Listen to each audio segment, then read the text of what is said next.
Mbalmakɛ nin ye wari dalu di nin ye wari dalu yɛrɛ yɛrɛ di Ala ka kuranɛ kɔnɔ. E ti fɛ wari ka ban i kun fiyewu. Wallahi billahi ni tɔlisamu in de b'a kɛ. Nin bɛ kuranɛ kɔnɔ suratul Mariyama aya fɔlɔ o de ye nin ye. Mina di ma di cogo min na nkal na Ala bonyena n'i y'a kɛ billahi Ala bi wari di ma wa wari yɛrɛ ti ban e kun fiyewu. A kɔrɔbɔ dɔrɔn n'i y'a kɛ a bi kɛ mina dafalen de di ma foyi t'a jɛ. Malimakɛ i bi jija i bi 2000 biye de ta. N'i ye 2000 biye ta i ɲɛ bɛ tɔlisamu in na cogoya min na kɛ haya ayinu sɔɔdi kɛ haya ayinu sɔɔdi i b'a sɛbɛ 2000 biye kan. N'i y'a sɛbɛ 2000 biye kan i ɲɛ bɛ sɔɔdi min na i b'i ka garizigɛ ko hami don i ka wari ko hami i b'a don sɔɔdi in kɔnɔ. O tuma na i bɛ sɔrɔ ka sɔɔdi in datugu. N'i y'a datugu o wari biye kelen i b'o de kurukuru sisan. N'i y'ale wari biye kelen kurukuru i n'a fɔ aw ɲɛ b'a la cogoya min na i b'o wari biye kelen kurukuru. N'i y'a kurukuru nin cogoya la o tuma i bɛ surukugolo de ɲini.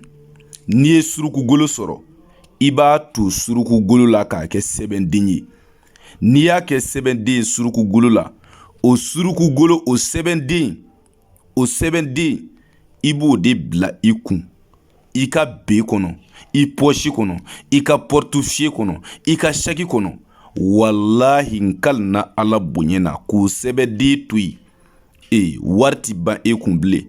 K'o sɛbɛnden to yen e ti gɛlɛya ye i ɲɛna bilen. K'o sɛbɛnden to yen wallahi o y'i ka siriw de tigɛlen ye. O ye i garizigɛ de dayɛlɛlen ye. Nafolo de bɛ suru e kan sa billahi a ti kɔtigɛ bilen. Maa min mana kɛ Ala ka barika don a la. C'est-à-dire dalu kɛnɛmanw bɛ yen a bi kuranɛ kɔnɔ sɔsɔcogo t'u la o. N'i y'a dɔn ye dɔ bɛ se ka yɛrɛ ɲininka k'e sigi Ala tɔgɔ don wa? Ala tɔgɔ yɛrɛ don nka bi kuranɛ kɔnɔ suratul Mariyama aya fɔlɔ don. N'i y'a kɛ wariko la billahi a bi kɛ. N'i ye kɔrɔbɔbali de ye n'i ye nin kɛ dɔrɔn a bi kɛ. Malimakɛ taa nin kɔrɔbɔ wa i k'i jija i ka nin partager i k'a jɛnsɛ fantanw dɛsɛbaatɔw olu k'a sɔrɔ ka baara kɛ n'a ye k'u yɛrɛ dɛmɛ n'a ye. Maa caman bɛ yen wariko hami de b'u la hali u ka nasɔngɔ ti sɔrɔ u bolo. Ni e kɛla sababu ye o dɔ tulo ka don nin na o ka baara kɛ n'a ye wallahi n balimakɛ o kama hami min bi e yɛrɛ la Ala b'a ɲɛnabɔ. An b'a ɲini Ala fɛ maa o maa kɛla sababu ye ka nin partager fantan dɔ k'a sɔrɔ dutigi denbayatigi dɛsɛbaatɔ dɔ k'a sɔrɔ k'a yɛrɛ dɛmɛ n'a ye. Yarabi e min kɛla sababu ye ka partager hami min b'e la yarabi Ala k'a ɲɛnabɔ. Ala k'o kɛ kira yɛrɛ bonya kama sɔli ala rasuli. C'est-à-dire konate bi to ka dalu kɛnɛmaw de di aw ma Ala tɔgɔw la ni kuranɛ ayaw la minnu ti sɔsɔ n'a ti wuli. Diɲɛ bɛɛ danfɛn min bɛ se ka ni sɔsɔ billahi ni sɛgɛsɛgɛlen bannen don o de la n y'a di aw ma. A kɛ 2000 biye la dɔrɔn i k'a tu surukugolo la i k'a bila i kun. Ni min bɔla o la e yɛrɛ n'o fɔ garibokɛ ye billahi. Ne ma to ɲini fɛ ma ji ɲini fɛ gɛlɛya min b'i kan min fɛ o ka wuli ka bɔ yen de lahara don na o ka kɛ seere Ala ɲɛ kɔrɔ billahi ko ne ye se kɛ Ala ka diinɛ dɛmɛni na ni mun ye ni n ka dɔnni de ye.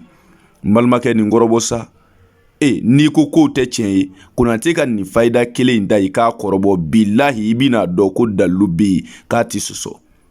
Nin kɔfɛ n bɛna dalu kɛnɛman wɛrɛ f'i ye o ye iza wakati de. E mako bi nafolo yɛrɛ de la i b'i fɛ Ala k'i sɔn nafolo la karabali la teliya la k'a sɔrɔ i ma baara jugu kɛ i ma sitanɛ baara kɛ i ma boli baara kɛ na iza wakati nafolo baara kɛ. Kuranɛ sura jɛlen don konsigasi t'a la tɔɔrɔ t'a kɔfɛ dekun t'a kɔfɛ. N'i y'a baara kɛ billahi Ala b'i sɔn nafolo la taa kana t'a la. Diɲɛ dɔnnibaa bɛɛ bɛnn'a kan ko iza wakati de ye nafolo sura ye kuranɛ kɔnɔ mais dɔnnibaa caman de ti iza wakati dɔn. Garibukɛ y'a ɲɛɲini ne b'a sidɔn de o de la n b'a di aw ma n'i y'a kɛ i ba ye. Iza wakati ale nafolo baara an b'a kɛ mɔgɔw ye 30,000 nka i bɛ se ka 15,000 sara fɔlɔ ani ka sɛsɔngɔ 1,800 an bɛ baara kɛ baara jaabi sɔrɔlen kɔ i b'i ka wari tɔ sara. A saraka o ye sɛ jɛma den 3 ye. N y'a f'i ye an bɛ sɛ ninnu san 600 o den 3 o bɛ bɛn 1000 ani 800 de ma. O tuma n'i y'i ka wari kilancɛ 15000 ani ka sɛsɔngɔ 1000 ni 800 sara, i bɛ jamana o jamana, i bɛ dugu o dugu, i bɛ quartier o quartier, Iza Wakati nafolo baara bɛ se ka kɛ k'i to i sigiyɔrɔ la. Maa joli joli an y'a kɛ olu ye k'u to jamanajanw na, bilahi u y'a jaabi sɔrɔ wa u ye bonyeba caman kɛ garibukɛ ye. O la n bɛ Ala tanu, c'est-à-dire sababu kɛnɛma kuranɛ kɔnɔ nafoloko la min ka teli nafoloko fɛ teliya yɛrɛ yɛrɛ la, o ye Iza Wakati baara de ye. Bilahi n'i y'a kɛ Ala bi sɔn a bi kɛ. Ayi kɔrɔbɔbali don, n'i y'a kɛ a bi kɛ. Siga tɛ nin na, i bɛ jamana o jamana a baara bɛ se ka kɛ k'i to i sigiyɔrɔ la. I bɛ dugu o dugu a baara bɛ se ka kɛ k'i to i sigiyɔrɔ la. I dan ye k'i ka wari kilancɛ n'i ka sɛsɔngɔ sara ani tɔgɔ ni ba tɔgɔ. An bɛ baara kɛ i bɛ yɔrɔ o yɔrɔ, siga t'a la baara bi jaabi. O tuma wari kilancɛ de bɛ sara fɔlɔ, 230 don mais 15000 de bɛ sara fɔlɔ. O tuma ani ka sɛsɔngɔ an bɛ baara kɛ, baara jaabi sɔrɔlen kɔ i yɛrɛ kɛlen kɔ k'a dɔn n ye Iza Wakati baara kɛ a ɲɛna. O tuma i b'i ka wari tɔ sara. Maa caman dabali bi bannen na ko Konate i bɛ nin kɛ mun na? Dalu min don ne dalen don a la bilahi ne b'a dɔn n'i y'a kɛ a bi jaabi. O de la ne b'a f'i ye i ka wari kilancɛ sara fɔlɔ pour que e yɛrɛ ka da la ko fɛn dɔ bi kuranɛ kɔnɔ n'i y'a kɛ nafoloko la a bi ɲɛ.